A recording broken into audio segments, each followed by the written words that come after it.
أشهد أن لا إله إلا الله وحده لا شريك له ونشهد أن محمدا عبده ورسوله أما بعد فأعوذ بالله من الشيطان الرجيم بسم الله الرحمن الرحيم سبحان الذي أسرى بعبده ليلا من المسجد الحرام إلى المسجد الأقصى الذي باركنا حوله لنريه من آياتنا إنه هو السميع العليم إن الله وملائكته يصلون على النبي يا أيها الذين آمنوا صلوا عليه وسلموا تسليما اللهم صل على محمد وعلى آل محمد كما صليت على إبراهيم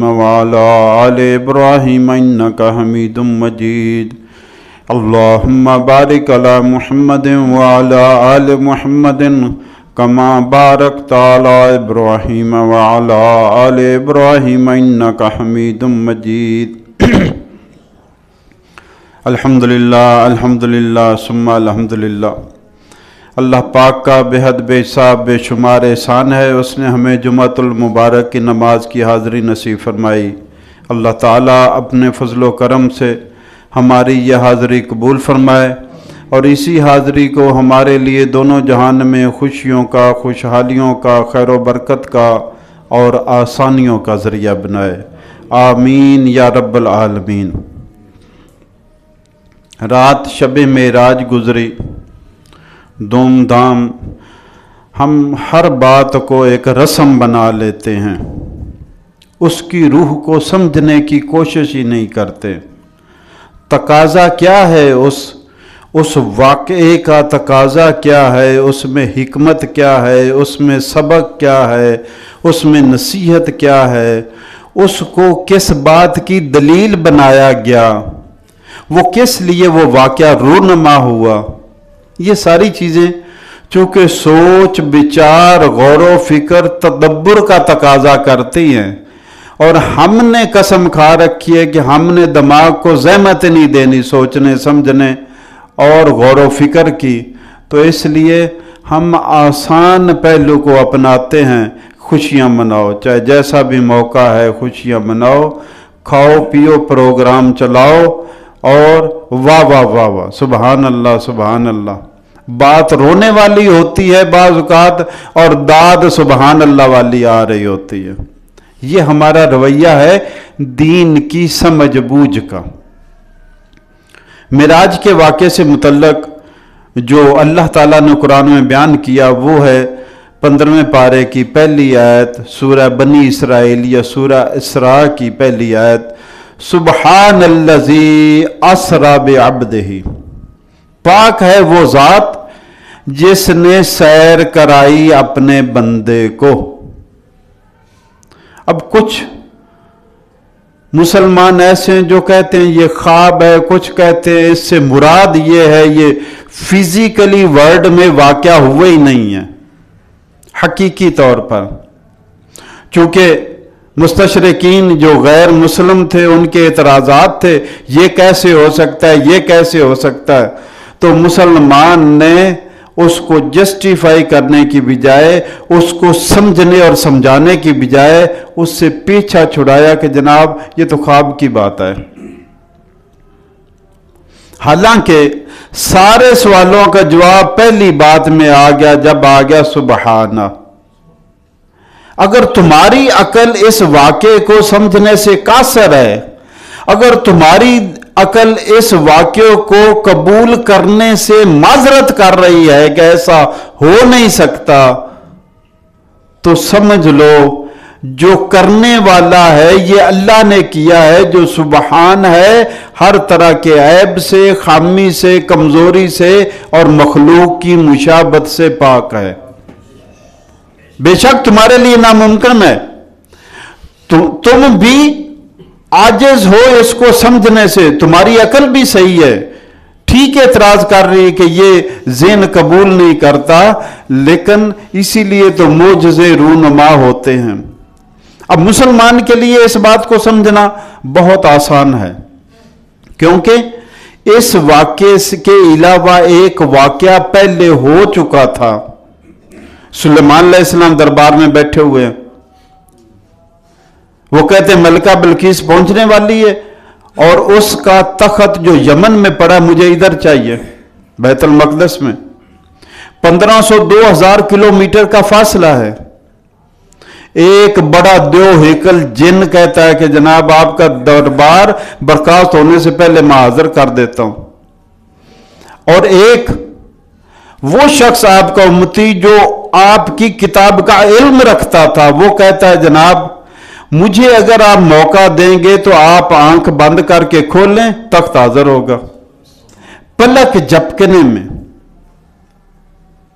وقال الذی عنده علم من الکتاب، وہ شخص جو کتاب کا علم رکھنے والا تھا، ہم کتاب کا علم کھو بیٹھے معذرتیں کرنے لگ گئے، قرآن کی سمجھ نہیں آتی، سنت کی سمجھ نہیں آتی تو انکار کرنے والوں کے ساتھ ہو لیتے ہیں۔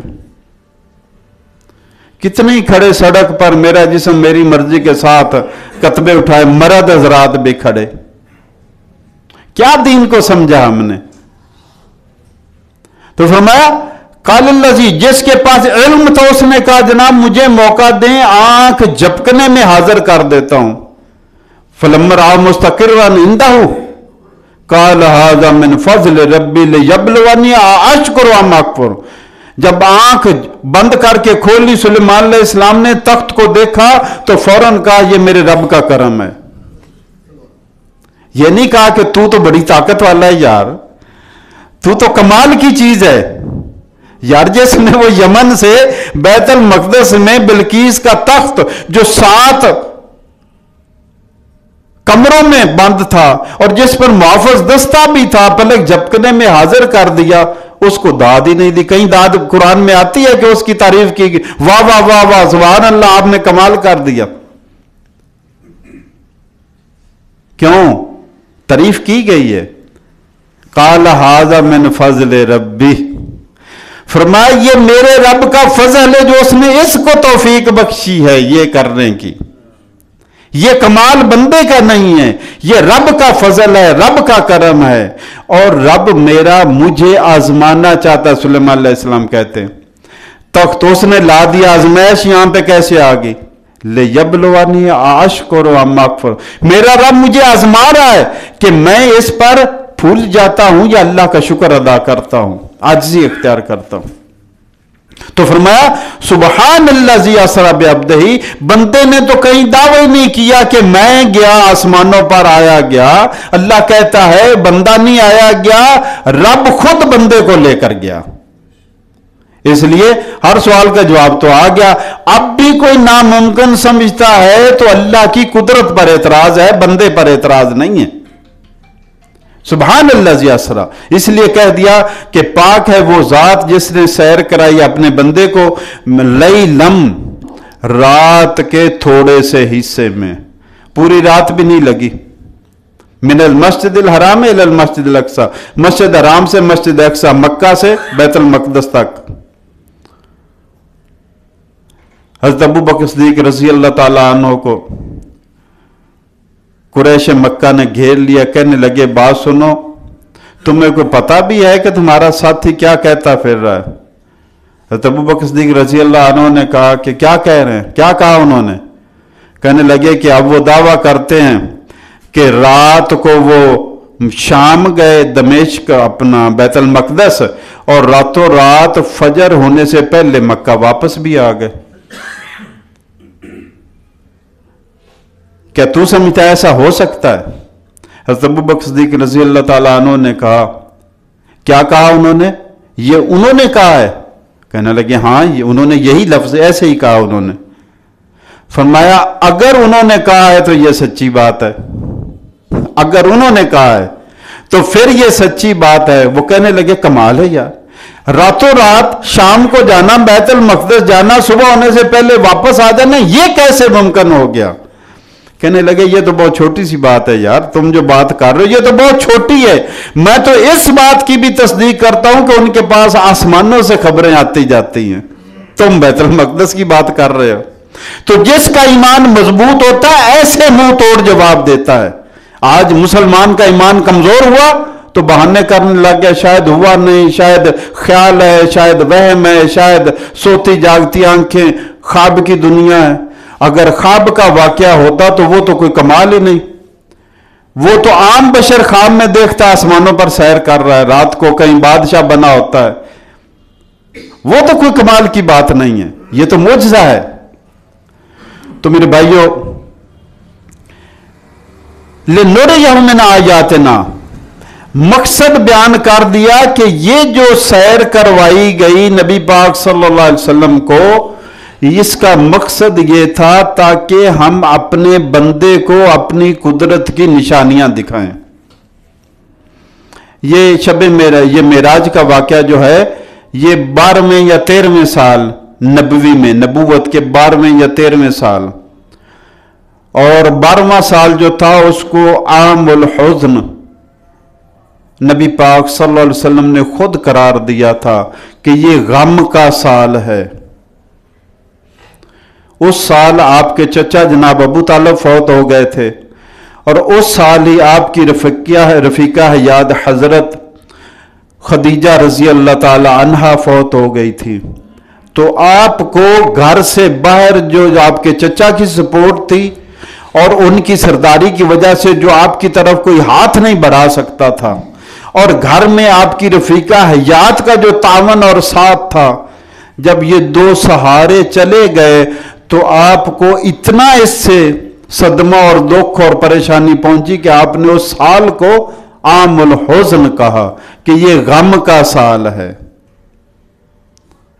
تو اللہ تعالیٰ نے، اور اس کے بعد آپ مکہ سے طائف گئے تاکہ طائف کے سردار اگر مجھے پناہ دے دیں تو میں وہاں پہ بیٹھ کر دین کا کام کروں۔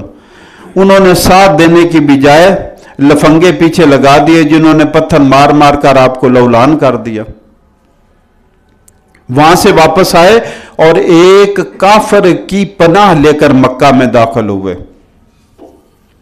پناہ کے بغیر نہیں داخل ہوئے، پناہ لی کافر کی کہ تم مجھے پناہ دو تو میں داخل ہوتا ہوں۔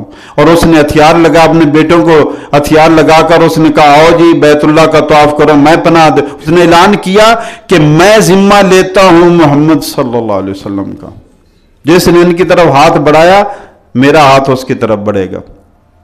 تب آپ واپس آئے تو اتنی پریشانیوں میں جب ظاہری اسباب اتنے کمزور ہو چکے تھے، آپ امتحان اور ابتلا اور آزمائش کی انتہاؤں پر ذاتی طور پر پہنچ چکے تھے، اس وقت اللہ تعالیٰ نے آپ کو آسمانوں کی سیر کرائی، بیت المقدس کی سیر کرائی کہ تیرا رب کمزور نہیں ہے۔ اگر دنیا میں مشکلات بڑھ رہی ہیں تو تیرا رب صاحب قدرت ہے،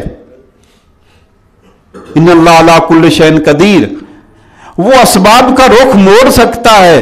اس لیے اپنے نبی کو تسلی اور حوصلہ دینے کے لیے آسمانوں کی سیر کرائی، تاکہ دیکھو انبیاء کا ایمان جو ہے علم الیقین والا ہوتا ہے۔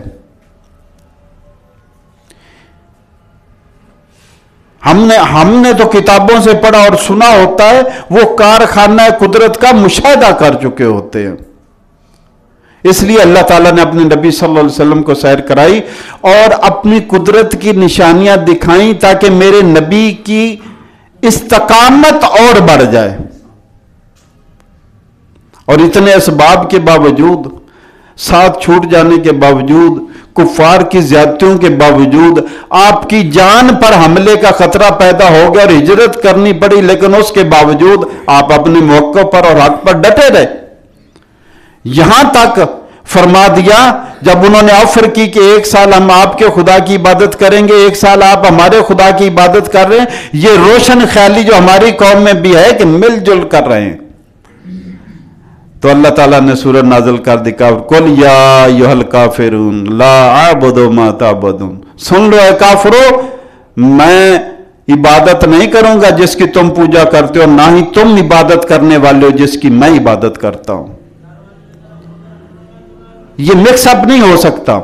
اچھا، ایک تو اللہ نے قدرت کی نشانیاں دکھائیں، اور پھر اس میں جب آگے بڑھتے ہیں ہم آسمان کی طرف، جب عروج ہوتا ہے، معراج چڑھنا سیڑھی کو کہتے ہیں، آسمان کی طرف جب آپ نے عروج فرمایا، چڑھے ہیں آسمان کی طرف، تو روایات میں آتا ہے، بخاری شریف کی روایت میرے سامنے پڑی ہوئی ہے کہ جب پہلے آسمان پر پہنچے تو جبریل نے دروازہ ناک کیا آسمان کا، اندر سے پوچھا گیا کون؟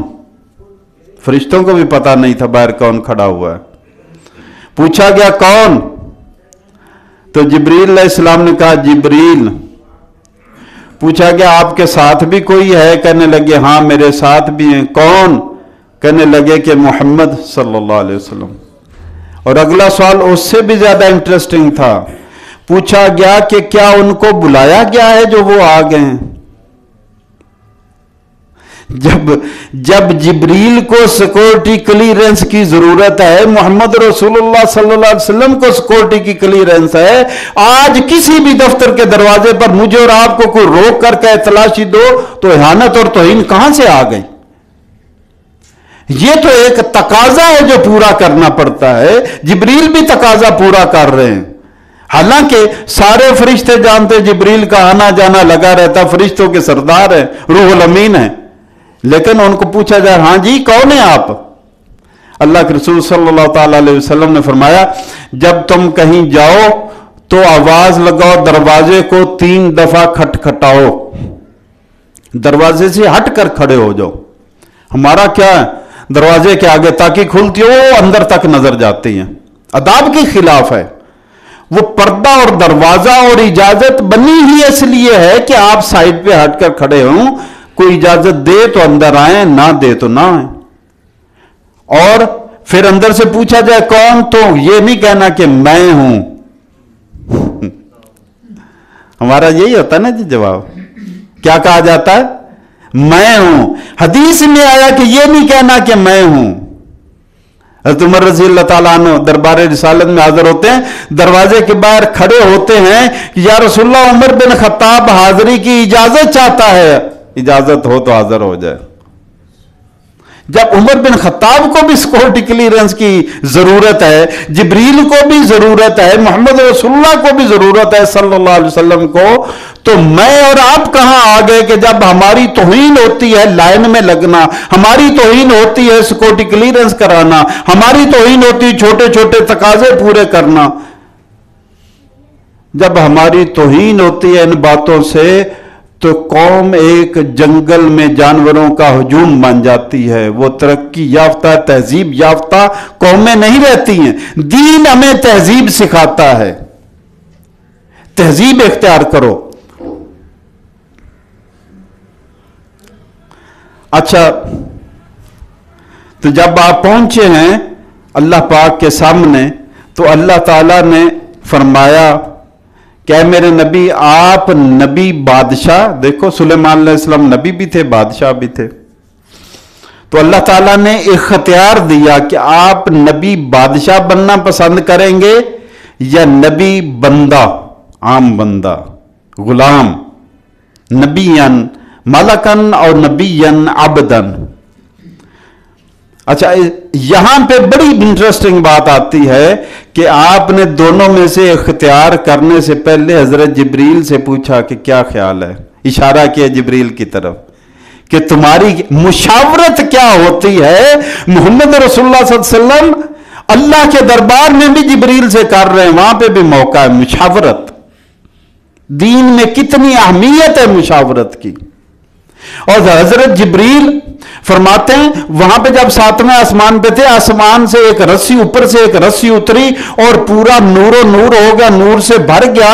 تو روایت میں آتا ہے کہ حضرت جبریل علیہ السلام غش کھا کر گر پڑے. اس وقت جب آواز آئی تھی جبریل گرے ہوئے تھے تو آپ کو پوچھا گیا کہ آپ نبی بادشاہ بنیں گے یا نبی عبد بننا پسند کریں گے. تو آپ نے جبریل کی طرف اشارہ کیا کہ ہاں جی کیا خیال ہے. ساتھی سے مشورہ کرنا چاہیے نا. یہاں تو بیوی سے کوئی نہیں پوچھتا، پاؤں کی جوتی سمجھتے ہیں نا. اپنے بچوں سے کوئی نہیں پوچھتا.